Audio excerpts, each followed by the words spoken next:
Buying sex and advertising for it online should be illegal across the UK, according to a group of MPs who've called for a change in the law after research into sex trafficking showed an increasing number of pop-up brothels. But many sex workers say that criminalising the purchase of sex will leave them more isolated and make their jobs more dangerous.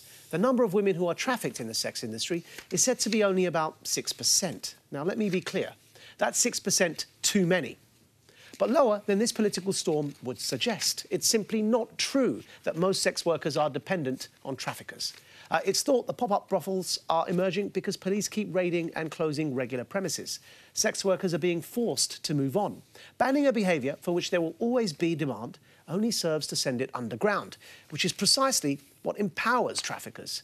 This war on sex is even more futile than its twin, the war on drugs. It's time for the UK to regulate its sex industry.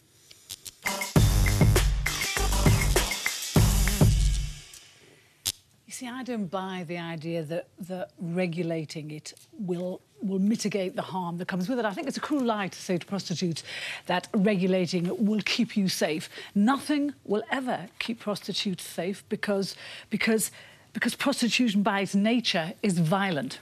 And I think it would be...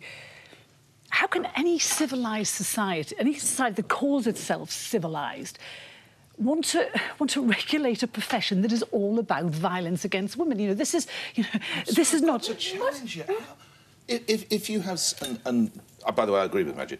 If you have someone who, perhaps through disability or whatever else might be, cannot find it easy to enjoy sexual relations, and a prostitute is there to fulfil the need for that person, how is that? That might be a tiny bit. Let me never mind what I say. Let me also add, Nick's completely right. What about the incel movement, involuntary celibates? If they did actually have access to regular sex, you know, legal, regular sex. Do you really think that's the girls who are being trafficked? That's the customers they're going to? But there is a place for listen to what a former sex worker and she's co-founder of the Survivors of Prostitution organisation. She's called Rachel Moran. She says, I believe if a prostitute wants to see prostitution legalised, it's because she's inured both to the wrongs of it and to her own personal injury from it. She says to be prostituted is humiliating enough. To legalise prostitution is to condone the humiliation and to absolve those who inflict it. It's an agonising insult. Now, that's from a prostitute herself, who has lived this life... That's from one prostitute. Let's hear from another former sex worker, Paris Lees, who's also a journalist. I don't think that criminalising sex work makes anybody safer. Criminalising the buying of sex work wouldn't have made me safer. I chose to do sex work as a student in Brighton. If it had been illegal for the men who came to see me and paid for my time, that wouldn't have stopped me doing it. It just would have made them more desperate and paranoid and edgy. It would have made me more desperate and less able to turn away people who were perhaps drunk or hostile. Now, I think it's also worth mentioning here that Lancet, a well-respected medical journal, has published research that indicates that the rate of STD transmission is lower in markets that are regulated for sex work because, of course, it provides... the World Health Organization. That's right, as do the World Health Organization, supports it. Amnesty International has backed decriminalisation as well. And I think the studies we have so far do certainly indicate that crime is taken further away from the equation when you regulate. Because, of course, sex workers have recourse to the law. There is evidence that shows that when you decriminalise and regulate it, the flow of women trafficked is increased. This is from the Coalition Against Trafficking Women in Australia, because what they're saying is the police oversight of that industry is much reduced. And so where you would want it monitored, it isn't being monitored in any way. Why do we want to regulate a profession that actually degrades and humiliates women? Shouldn't we actually be... You say it's always been around. I don't buy that argument either. The problem here, Carol, that we is that can't fight it. Of course we can. The trafficking is controlled by gangs that also control drug trafficking. And so my argument rests on on treating these two in a similar way, to recognise that regulating the drugs market and the sex work market together is what undermines the drugs trafficking... is what undermines the drugs trafficking gangs. If, for example, we take them in isolation, then, of course, you may well see the skewed result that you're referring to, because the gangs are still bringing in illegal quantities of drugs. But if you... Carol, what you'd like to see... Because you clearly think prostitution is an inherently dangerous. I don't think well, it's not just me. It's women who work in prostitution. I've got some sympathy for your view. I don't agree with you defining prostitution as inherently violence against women, but I agree. I've got a lot of concerns about prostitution. And it's not just trafficking. If you look at the statistics, up to 3/4 of women who enter prostitution enter before they're 18. Exactly. And 70%, up to 70% have been in care. So there's lots to suggest that they're vulnerable women. My issue is at the moment we're criminalising them rather than the men who pay for sex. And here's a statistic for you. Of British men aged between 16 and 74, 11% have paid for sex. There are a huge number of men in our society. But think about this. They are the ones who should be paying for sex. I still find that a high statistic. Paying for sex becomes normalised. What message are you sending out? That women are commodities. You're not normalising it. Wait a minute, because you're criminalising. We're talking about prostitutes. Sorry.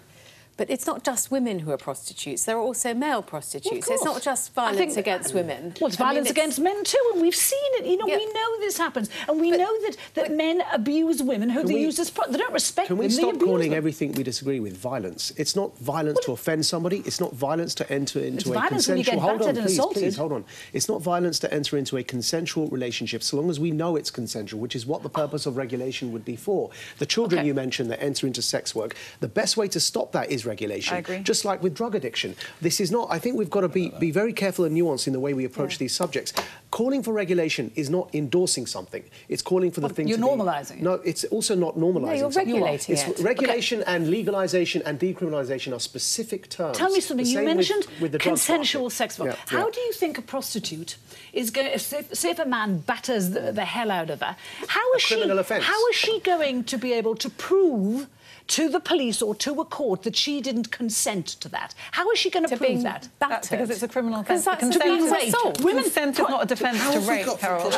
Carol, that argument... Well, OK, let me tell you how we got from prostitution to rape. Prohibit dating women as well. Quote from Inna Shevchenko, who's president of the Femin International Association. She says it's not possible... She's president of the Femin International Association. She says it's not possible to protect someone whose source of income exposes them to the likelihood of being raped on average once a week. But the whole point of this debate, Carol, is about how you protect the women who sell sex. You can't protect women. The whole point is, at the moment, it is often an inherently violent profession because it's criminalised, because women can't approach the authorities, because they face being raided and persecuted, and when they experience violent assaults and rapes, are currently not able to seek protection from the law. That's the situation that I think Maajid is trying to suggest could be changed by these. And at the moment, street work is the most violent form of prostitution. Yes, it is. And that is what... So I've been to... That's what you remove if you regulate it. I've done some reporting on this. I went to Leeds, where they created a managed area. So they took an area of Leeds and said, this is a managed zone for prostitution.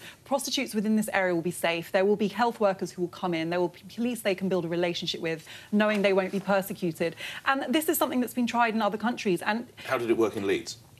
I went out with health workers who were giving these women healthcare and contraception, and there was a relationship being developed. The concern was that outside the managed area, other prostitutes were still operating underground, and that they were increasingly more vulnerable. Why would you not, if you were a bloke, go to the managed area? It would seem to make sense you go to... Because also there's the health aspect, isn't it? And then typically girls, not always appropriate, but mostly girls will have the health checks, which has got to be a positive thing as well, right? The problem is that it's still in a climate where it's still criminalised, right? So men still don't feel comfortable about buying sex, and so you kind of... I don't think any piecemeal reform works. You have to deal with it on a macro scale. Last night. So this is what's driving this debate. And honestly, 95% of the sex workers in Amsterdam are self-employed.